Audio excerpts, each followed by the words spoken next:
Hello everyone, welcome back to another YouTube video. Today we're going to be talking about a player that has potentially saved Brighton millions.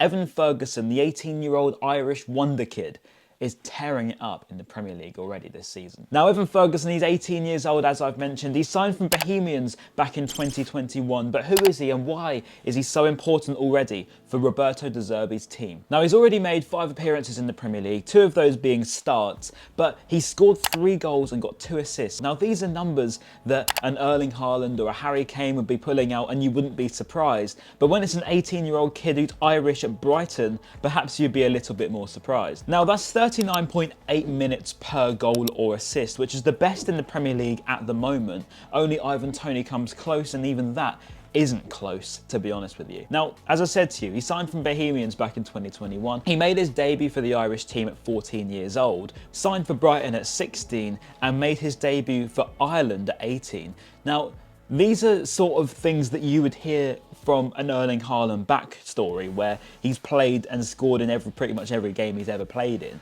But he actually has. I mean, when he played for Ireland, he made his debut in the 89th minute, didn't score in that game, but the following one he did off the bench. So that's 1 goal in 2 games. And he's obviously played 5 for Brighton in the Premier League and scored 3. Now, these are numbers, as I said to you, that are crazy, but he's done this at youth level as well. Ferguson isn't just a prolific goal scorer, he's also a fantastic individual in and around the squad. He seems like the kind of guy that is head screwed on, focused fully on football and doesn't think about anything else and blocks out that media noise that, you know, especially the English media in the last sort of decade seems to just cram down on any young talent that seems to ever exist, because, you know, why would you want to support a young talent in the Premier League? At the Sun. He's 6 foot tall, very good in the air, as you've seen with that goal against Leicester the other day. The super near to Ferguson! It's in! This team do not know when they're beaten.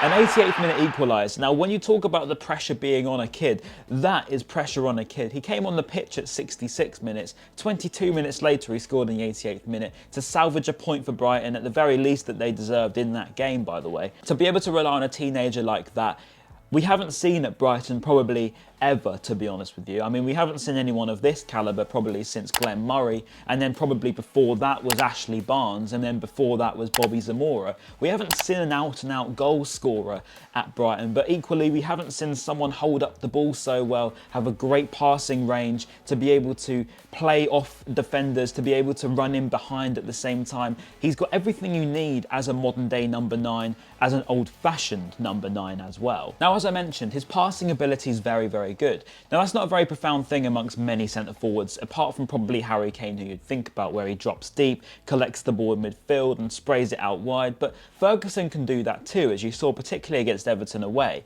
where he dropped deep a few times, was able to run with the ball, progressive carries, and also take on shots from outside the box. Now, so far, so good. I haven't seen any particular flaws in this kid's game, even looking back on some of his scout reports when he was in the under-18s, in the under-23s and abroad. He can pretty much shoot from anywhere when it comes to outside, as I mentioned, a volley inside the box, left foot, right foot, header. He obviously scored against Leicester. What I want to say is, before I put too much on him, because this is what I think is almost a bit of a grey area line in between everything, is where's the thing of, you know, you're putting pressure on him to you're giving him praise. And I think that there needs to be a definite praise for this kid, because I think it's unfair to just instantly shut down every single person that's giving him praise publicly by saying that they're putting pressure on him or gonna ruin him, because that's not fair on him. He deserves the praise that he's getting. He deserves to be universally recognised without feeling like you're putting too much on him. Now, as I mentioned, 6-foot strikers aren't really something that Brighton have ever really seen before in recent times. And everyone screamed out that Brighton needed a new striker. Neil Maupay was perhaps not good enough. Leandro Trossard was too small at some points, and inconsistent was another point. But we haven't really had that out-and-out finisher since probably Glenn Murray did leave. And it's always begged the question, and we've always been constantly reassured as Brighton fans that it's fine, we don't need another striker, because maybe we've got those goals in the squad and they're just not being unlocked yet. And De Zerbi's proved that notion could be correct. But at the same time, is it? Because, I mean, Ferguson's come in and has pretty much changed us. And You look at Kaoru Mitoma, you look at Solly March, who have become a lot more traditional wingers. You see the likes of Purvis Estupinian and Joel Veltman, Tarek Lamptey on the right side too, able to progressively come up and bring the ball into midfield as well as on the wings, and is able to get in a decent ball in towards a 6-foot striker. Now, again, this isn't something we've had at Brighton for such a long time, and it provides another dynamic for Roberto De Zerbi. What I want to keep saying is, yes, he's very new, but I think that majority of this team is new. Mitoma is new, Stupinian is new, Caicedo is new. They both signed at the same window in January 2021, Moises Caicedo and Evan Ferguson, and yet here they are tearing up the Premier League. And I think that we need to almost make loyalty more accepted, particularly amongst smaller clubs. I mean, you see it with Harry Kane, whether you call him, ambitionless for not going to a big club and winning trophies, or whether you call him loyal for staying at Tottenham. It depends on how you want to look at it. But equally, when you look at this Brighton team where you've got Moises Caicedo, who's only really played a year for us, and equally with Evan Ferguson, do you say, look, by the summer, if he keeps up this form, he's going to be one of the top scorers in the Premier League, and by all means, people are going to be sniffing around in particularly the big 6 clubs. But is it almost better to just say, no, stay at the club? Because the grass isn't always greener, as we've seen with the likes of Marc Cucurella and Yves Bissouma and so on that have moved on from Brighton. And yes, we've got our money and things can be happy and we move on with it and whatever, but as a player, you've got to be looking at that as a bit of a deterrent and thinking, well, actually, I could be better off staying here. And I do honestly believe that the likes of Ferguson and Caicedo are better off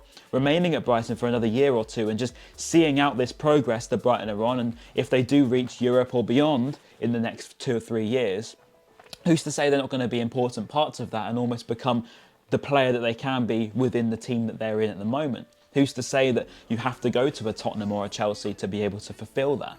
And I think that that's becoming a lot more almost normalised, particularly amongst Fulham, Brentford and Brighton at the moment, who are all flying respectively.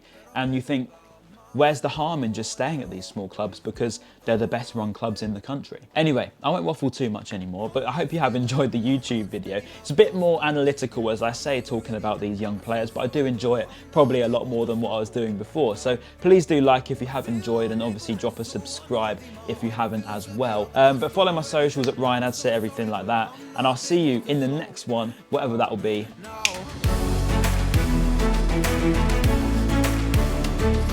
And I'm so sorry, but I'm not able to